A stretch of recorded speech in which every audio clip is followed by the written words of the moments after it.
Hello everyone, मैं शैलेश यादव और department of college education government of Rajasthan द्वारा हाल ही में जो ज्ञान सुधा पहल स्टार्ट की गई है उसके अंतर्गत आज हम बात करेंगे इंडिया लोकेशन एंड एक्सटेंट के बारे में, भारत अवस्थिति और विस्तार के बारे में। ये जो क्लास है, ये जो लेक्चर है, इसमें हम भारत की अवस्थिति के बारे में बात करेंगे। कर्क रेखा के सापेक्ष कर्क रेखा किन राज्यों से होकर गुजरती है, भारत का क्षेत्रफल देखेंगे, उसकी विश्व के अन्य देशों से हम तुलना करेंगे। साथ ही भारत के जो बड़े क्षेत्रफल में जो बड़े राज्य हैं और छोटे राज्य हैं उनको कंपेयर करेंगे। ठीक है, इसके साथ में हम देखेंगे जो भारत का जो प्रधान मध्याह्न रेखा है या प्राइम मेरिडियन लाइन भारत की जिसको माना गया है, साथ ही जो भारत के तटीय राज्य हैं उनकी अवस्थिति के बारे में विस्तार से हम चर्चा करेंगे। तो चलिए स्टार्ट करते हैं। सबसे पहले हम देखते हैं भारत की अवस्थिति और विस्तार, इंडिया की लोकेशन क्या है। तो आप सबको पता है कि भारत पूर्णतया उत्तरी गोलार्ध में स्थित है, और थोड़ा प्रिसाइजली बोलें तो भारत पूर्णतया उत्तरी पूर्वी गोलार्ध में अवस्थित है। और भारत का उत्तरी भाग जो उपोष्ण कटिबंध में आता है, क्योंकि कर्क रेखा भारत को लगभग बीच से काटती है, तो कर्क रेखा के ऊपर वाला भाग या उत्तरी भाग उपोष्ण कटिबंध में सम्मिलित है, और कर्क रेखा के नीचे वाला भाग अर्थात कर्क रेखा के दक्षिण वाला जो भाग है, जो दक्षिणी प्रायद्वीपीय भाग है, वो उष्ण कटिबंध में अवस्थित हम मान सकते हैं। अब भारत का जो अक्षांश और देशांतरीय विस्तार देखोगे तो पता लगेगा कि ये लगभग 30 डिग्री अक्षांश और 30 डिग्री देशांतर का लगभग विस्तार रखता है। तो भारत की जो मुख्य भूमि है उसका विस्तार है, अक्षांशीय विस्तार है 8 डिग्री 4 मिनट से 37 डिग्री 6 मिनट उत्तरी अक्षांश। ठीक है, 8 डिग्री 4 मिनट से 37 डिग्री 6 मिनट उत्तरी अक्षांश। और इसका देशांतरीय जो विस्तार है वो है 68 डिग्री 7 मिनट से लेके 97 डिग्री 25 मिनट्स पूर्वी देशांतर। ठीक है, तो ये हमें याद रखना है भारत का अक्षांशीय और देशांतरीय विस्तार क्या है। भारत का अक्षांशीय और देशांतरीय विस्तार लगभग 30 डिग्री है, जैसे कि मैंने आपको बताया। और जबकि उत्तर से दक्षिण तक आप इसकी वास्तविक दूरी देखोगे तो ये है 3214 किलोमीटर, और पूर्व से पश्चिम इसकी जो दूरी देखोगे तो है 2933 किलोमीटर के आसपास। इसके बाद में हम देखते हैं भारत की अवस्थिति। तो ये डायग्राम में आपको दिख जाएगा, ये है लगभग यहाँ से क्रॉस करती है आपकी कर्क रेखा। कर्क रेखा पे कौन कौन से क्षेत्र अवस्थित हैं वो हम देखेंगे, कौन कौन से राज्य अवस्थित हैं वो हम देखेंगे। और ये है आपकी जो भूमध्य रेखा जो भारत के नीचे से क्रॉस करती है। तो जो भारत की अवस्थिति है ये है आपका उपोष्ण कटिबंध में, और ये है आपका क्षेत्र प्रायद्वीपीय क्षेत्र उष्ण कटिबंध में। इसके बाद में हम डिटेल में देखते हैं कि भारत का क्षेत्रफल क्या है। तो हम सबको पता है कि भारत का जो क्षेत्रफल है वो है 32,87,263 स्क्वायर किलोमीटर, 3287263 स्क्वायर किलोमीटर। ये आपको याद होना चाहिए।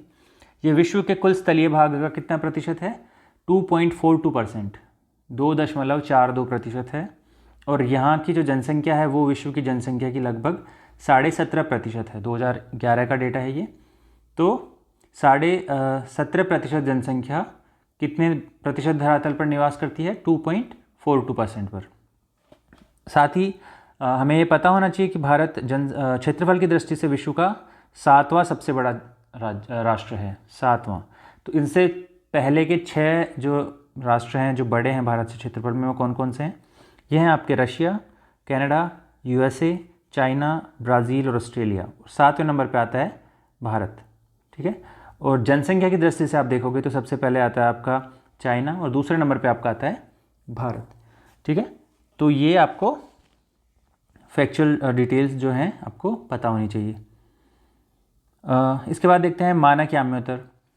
भारत में जो 82 डिग्री 30 मिनट 82.5 डिग्री पूर्वी देशांतर है, इसको भारत की मानक याम्योत्तर रेखा माना गया है, और इसी के आधार पर हम अपना टाइम जोन डिसाइड करते हैं। और ये जो है ये आपकी ग्रीनविच मीन टाइम से, ग्रीनविच माध्य समय से कितना आगे है? 5.5 घंटे आगे है, 5 hours 30 minutes आगे है, प्लस 5:30 hours है। ग्रीनविच मीन टाइम GMT से GMT प्लस 5.5 घंटे है। तो जो IST है, इंडियन स्टैंडर्ड टाइम है या भारतीय मानक समय है, जो 82.5 डिग्री पूर्वी देशांतर के आधार पर निर्धारित हुआ है, GMT से 5.5 घंटे आगे है। और ये जो ये जहाँ से निकलती है वो जगह कौन सी है? मिर्ज़ापुर, जो कहाँ पर अवस्थित है आपकी? उत्तर प्रदेश में। ठीक है, इस पे कौन कौन से राज्य आते हैं, कौन कौन से राज्य इस जीएमटी पर अवस्थित हैं? तो 5 राज्य हैं, उत्तर प्रदेश, मध्य प्रदेश, मध्य प्रदेश का थोड़ा सा पार्ट ये क्रॉस करती है, छत्तीसगढ़, उड़ीसा और आंध्र प्रदेश। ठीक है, आंध्र प्रदेश से जो कि तेलंगाना अलग हो गया है, तो कन्फ्यूजन नहीं होना चाहिए कि तेलंगाना को क्रॉस करती है कि नहीं करती। तो तेलंगाना को क्रॉस नहीं करती, ये आंध्र प्रदेश से निकलती है। तो ये 5 राज्य हैं जिनके बारे में आपको पता होना चाहिए। और दूसरा एक क्वेश्चन कभी कभी आता है कि जो मानक आम्यतर रेखा है, जो IST है, इंडियन स्टैंडर्ड टाइम, जिसके आधार पर माना गया है 82.5 डिग्री पूर्वी देशांतर, ये कर्क रेखा क्या है? 23.5 डिग्री उत्तरी अक्षांश। इसको कहाँ पे क्रॉस करती है, कहाँ पे दोनों इंटरसेक्ट करते हैं? छत्तीसगढ़ में। ठीक है, छत्तीसगढ़ में एक दूसरे को काटते हैं। तो ये आप देख सकते हो।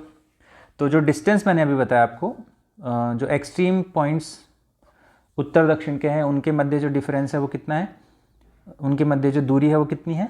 3214 किलोमीटर। और पश्चिम से पूर्व के मध्य जो है वो है 2933 किलोमीटर। आपको पता ही चल गया होगा। तो ये अब इसमें देख सकते हैं हम। अब जो देखने वाली बात है वो ये है कि जो भारत के स्टेट्स हैं, कौन कौन से भारत के राज्य हैं जो कर्क रेखा पर अवस्थित हैं। कुछ क्वेश्चंस हैं इसमें पूछे जाते हैं जनरली। जैसे पहले तो कितने स्टेट्स हैं, तो टोटल कितने स्टेट्स हैं? 8 स्टेट्स हैं। और उन स्टेट्स में कितने से स्टेट्स हैं जो 7 सिस्टर्स हैं, या जो नॉर्थ ईस्टर्न इंडिया है, नॉर्थ ईस्ट क्षेत्र है, उसके कितने राज्य हैं? उसके 2 राज्य हैं, त्रिपुरा और मिजोरम। ठीक है, और इनका सीक्वेंस आपको पता होना चाहिए, पश्चिम से पूर्व या पूर्व से पश्चिम की ओर। तो देखिए, सबसे पहले है गुजरात, उसके बाद में आता है राजस्थान, उसके बाद में है मध्य प्रदेश, फिर है छत्तीसगढ़, उसके बाद में आता है झारखंड, झारखंड के बाद में वेस्ट बंगाल, वेस्ट बंगाल के बाद में त्रिपुरा और मिजोरम। तो टोटल 8 राज्य हैं जिनसे होके कैंसर कर्क वृत्त या 23.5 डिग्री उत्तरी अक्षांश गुजरती है। इसमें इसकी जो सबसे ज़्यादा लेंथ है वो है आपकी मध्य प्रदेश में। ठीक है, राजस्थान के केवल 2 जिलों से क्रॉस करती है, डूंगरपुर और बांसवाड़ा से। तो ये सीक्वेंस हमें पता होना चाहिए। अब नेक्स्ट क्लास में उसमें हम देखते हैं IST के बारे में, Indian standard time, Indian standard meridian जो है, जिससे टाइम निर्धारित होता है भारत का। ये है 82.5 डिग्री पूर्वी देशांतर। ये जो लाइन दिख रही है आपको, ये है भारत की मानक आम्योत्तर रेखा या इंडियन स्टैंडर्ड मेरिडियन। ये आपकी 82.5 डिग्री ईस्ट है। ये कौन कौन से क्षेत्रों को, कौन कौन से राज्यों से होकर गुजरती है? 5 राज्य हैं, उत्तर प्रदेश, उसके बाद में थोड़ा सा पार्ट है इसका मध्य प्रदेश में, छत्तीसगढ़, छत्तीसगढ़ के बाद में उड़ीसा, उड़ीसा के बाद में आंध्र प्रदेश। और ये सबसे ज़्यादा लेंथ इसकी कहाँ मिलेगी आपको? उत्तर प्रदेश में। ठीक है, और ये जो लाइन क्रॉस करती है, ये कहाँ पे इससे क्रॉस करती है?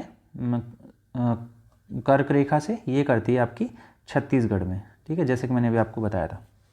तो ये भी एक क्वेश्चन बनता है जिसका आपको पता होना चाहिए।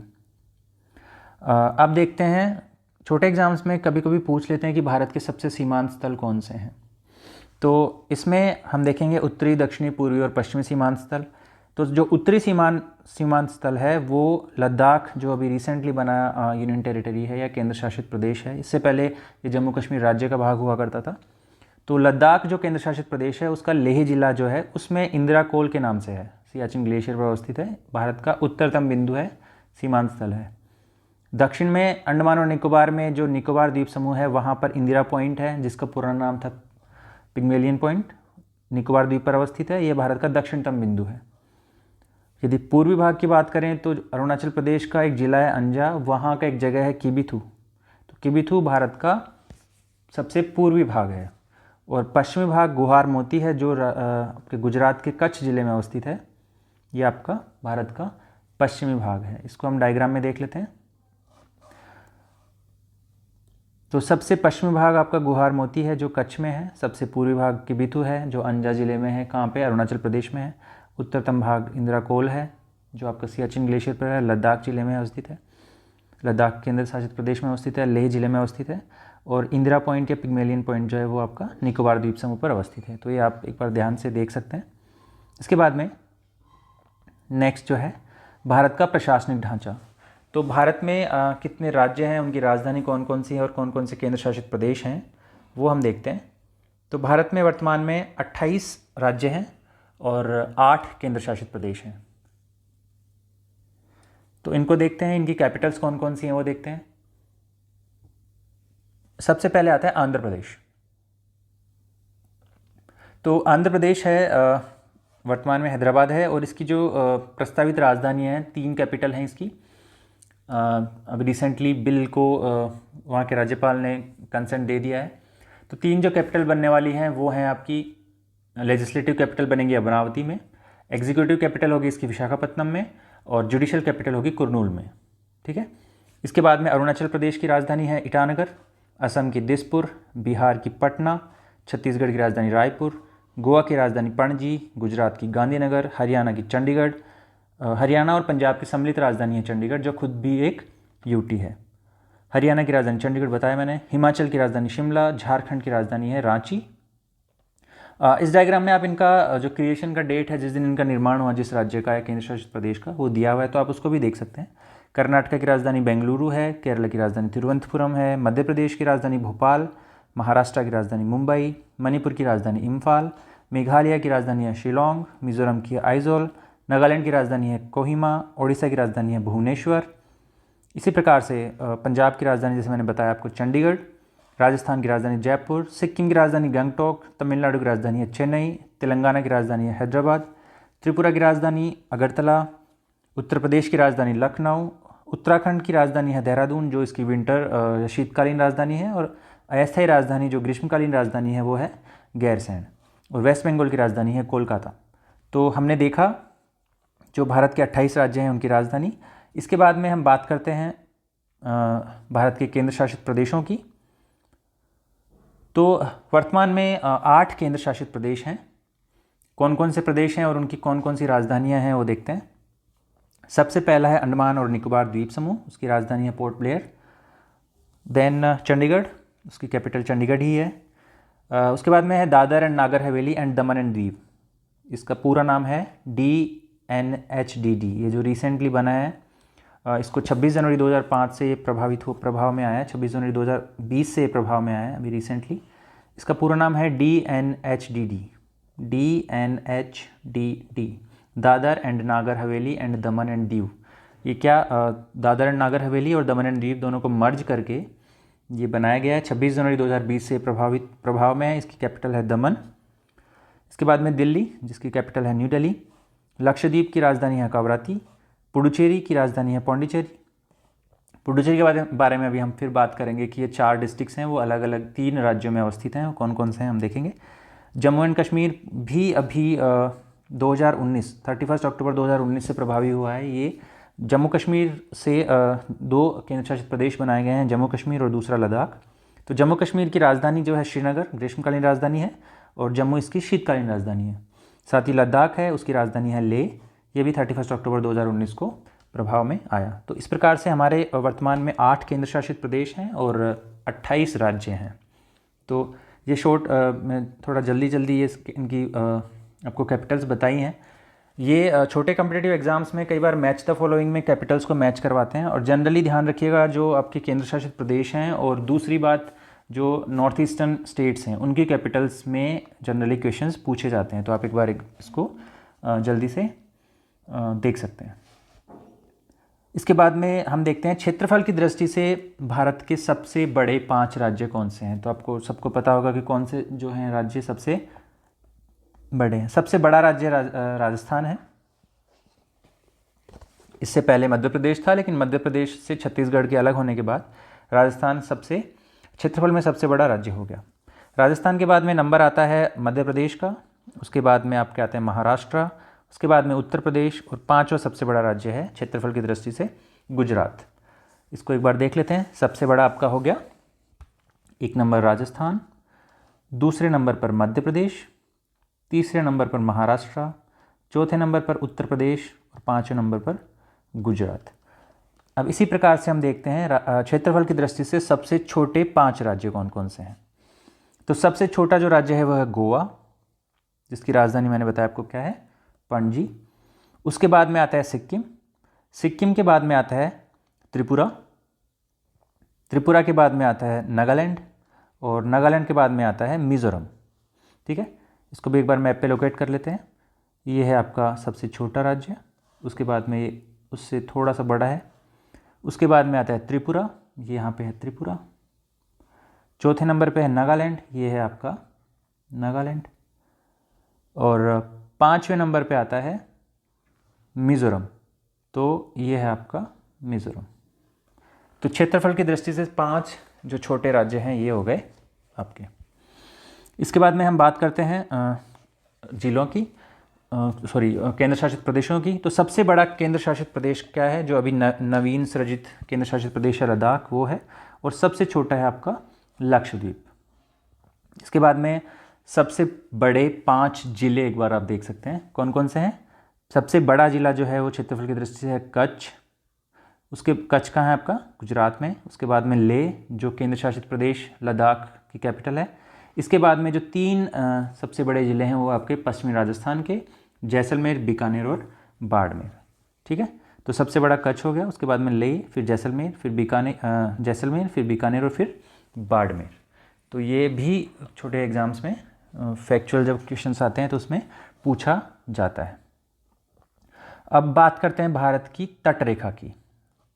तो देखिए भारत के जो तटरेखा है वो कुल तटरेखा की लंबाई है 7,516.6 किलोमीटर, जिसमें से मेनलैंड है 5422.6 5422.6 किलोमीटर्स।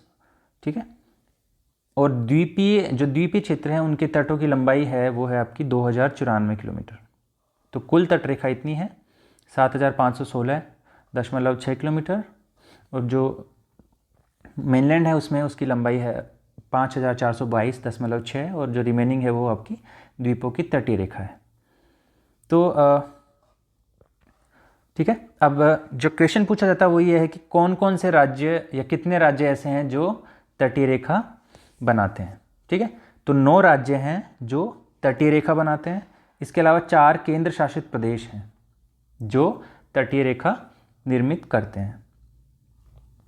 28 में से 9 राज्य बनाते हैं, तो जो रिमेनिंग 19 राज्य हैं वो स्थलबद्ध हैं, स्थलरुद्ध हैं। ठीक है, मतलब उनकी कोई तटीय रेखा नहीं है। अब ये 9 राज्य कौन कौन से हैं, ये 9 राज्य हैं आपके गुजरात, महाराष्ट्र, गोवा, कर्नाटका, केरल, तमिलनाडु, आंध्र प्रदेश, ओडिशा और पश्चिम बंगाल। इसको आप मैप पे देखोगे तो आप समझ जाओगे, थोड़ा सा विजुलाइज करेंगे तो ये इजीली याद हो जाएंगे आपको। और जो केंद्र शासित प्रदेश हैं वो 4 केंद्र शासित प्रदेश हैं, वो हैं आपके दमन और दीव, इसके बाद पुडुचेरी, अंडमान निकोबार और लक्षद्वीप। ठीक है, दमन एंड दीव आ गया, पुडुचेरी, अंडमान निकोबार और लक्षद्वीप। तो ये 4 केंद्र शासित प्रदेश हैं जो तटीय सीमा निर्मित करते हैं। अब एक बार देखते हैं इसको मैप पे।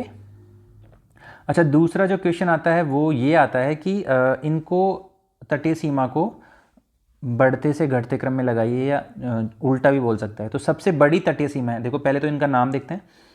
जो 9 राज्य हैं वो हैं गुजरात, उसके बाद में महाराष्ट्र, उसके बाद में गोवा, कर्नाटका, केरला, तमिलनाडु, आंध्र प्रदेश, ओडिशा और पश्चिम बंगाल।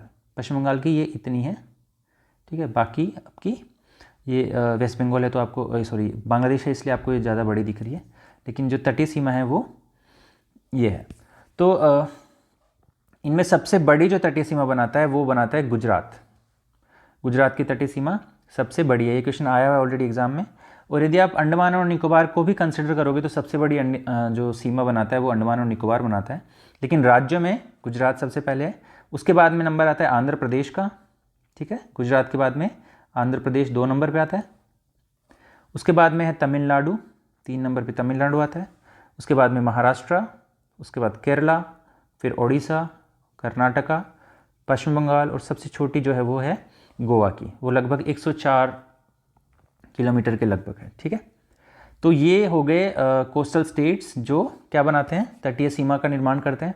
अब देखिए भारत के मैप को आप देखोगे तो केवल 5 ऐसे राज्य हैं, केवल 5 ऐसे राज्य हैं जो न तो कोई अंतर्राष्ट्रीय सीमा बनाते हैं, नहीं वो तटीय सीमा बनाते हैं। ठीक है, तो वो 5 राज्य कौन कौन से हैं, हम नेक्स्ट क्लास में देखेंगे भारत की जो विदेशी सीमा है या जो अंतर्राष्ट्रीय सीमा है वो कौन कौन से जिले कौन कौन से राज्य उस पर अवस्थित हैं। लेकिन आप अभी हम देखेंगे कि कौन से ऐसे राज्य हैं जो न तो अंतर्राष्ट्रीय सीमा बनाते हैं और न ही वो तटीय सीमा बनाते हैं। तो वो 5 राज्य कौन कौन से हैं? सबसे पहला हरियाणा, ये। उसके बाद में है मध्य प्रदेश, 2। उसके बाद में आता है छत्तीसगढ़, तीसरा राज्य। उसके बाद में है तेलंगाना और एक है झारखंड। तो टोटल 5 राज्य ऐसे हैं जो क्या करते हैं, 5 राज्य ऐसे हैं जो केवल न तो अंतर्राष्ट्रीय सीमा बनाते हैं और न ही वो तटीय सीमा बनाते हैं। तो ये 5 राज्य आपको याद रखने हैं: हरियाणा, मध्य प्रदेश, तेलंगाना, छत्तीसगढ़ और आपका झारखंड। तो ये कभी कभी ये भी एग्ज़ाम में पूछा जाता है। नेक्स्ट स्लाइड देखते हैं। अच्छा, एक इंटरेस्टिंग फैक्ट ये है कि पुडुचेरी केवल एकमात्र ऐसा केंद्र शासित प्रदेश है जो 3 राज्यों में फैला हुआ है। कितने राज्यों में फैला हुआ है? 3 राज्यों में फैला हुआ है। और इसके अंतर्गत क्या क्या सम्मिलित है? इसके अंतर्गत आता है पुडुचेरी, जो मेन पुडुचेरी है वो, इसके अलावा यनम, कराईकल और माहे। ये 4 क्षेत्र हैं जो 3 राज्यों में आपके फैले हुए हैं। इसमें जो पुडुचेरी है वो तमिलनाडु की सीमा में अवस्थित है। इसके अलावा कराईकल है वो भी तमिलनाडु में अवस्थित है। और यनम जो है आंध्र प्रदेश की सीमा में अवस्थित है। और जो माहे है वो है आपका केरल की सीमा में अवस्थित है। तो ये तमिलनाडु, आंध्र प्रदेश और केरल 3 राज्यों में ये अवस्थित है। इसको आप इसमें देख सकते हो। अच्छा, इसमें एक क्वेश्चन ये आता है, ये आपका देखिए, पुडुचेरी और कराईकल तमिलनाडु में अवस्थित है, यनम आंध्र प्रदेश में अवस्थित है और जो माहे है वो ये है केरला में अवस्थित। अब ये जो यूनियन टेरिटरी है, इसके जो 4 अनकनेक्टेड डिस्ट्रिक्ट्स हैं वो 4 जगह फैले हुए हैं। कभी कभी क्वेश्चन आता है कि इनमें से सबसे बड़ा कौन सा है या सबसे छोटा कौन सा है। तो जो सबसे छोटा डिस्ट्रिक्ट है वो है माहे, जो कहाँ पर अवस्थित है? केरला में। एक क्वेश्चन इसमें आता है कि जो पुडुचेरी है इसके जो डिस्ट्रिक्ट्स हैं उनको वेस्ट टू ईस्ट आप कोस्टल उस पर दिखाइए। तो सबसे वेस्टर्न साइड में है आपका, कोस्टल वाइज जाओगे आप तो ऐसे जाएंगे तो सबसे पहले आएगा माहे, फिर आएगा कराईकल, फिर आएगा पुडुचेरी और फिर आएगा यनम। तो कैसे भी करके क्वेश्चन आए, हमें ये पता होना चाहिए कि कौन कौन से एरिया कहाँ कहाँ अवस्थित हैं। तो हमने इस क्लास में देखा भारत की लोकेशन के बारे में, कर्क रेखा के बारे में, इंडियन स्टैंडर्ड टाइम के बारे में, कौन कौन से राज्यों पर ये अवस्थित है उनको देखा। नेक्स्ट क्लास में हम देखेंगे भारत की जो इंटरनेशनल बाउंड्री है उस पर कौन कौन से राज्य अवस्थित हैं और जो डिस्प्यूटेड एरियाज़ हैं वो कौन कौन से हैं। ठीक है, साथ ही हम और जो मिसलेनियस फैक्ट्स हैं भारत की लोकेशन से रिलेटेड उनको देखेंगे और रिलेटेड जो क्वेश्चंस जो पुराने एग्जाम्स में क्वेश्चन पूछे गए हैं या कुछ क्वेश्चंस हम खुद से भी बना के उनको प्रैक्टिस करने का ट्राई करेंगे। तो आज के लिए इतना ही। Thank you.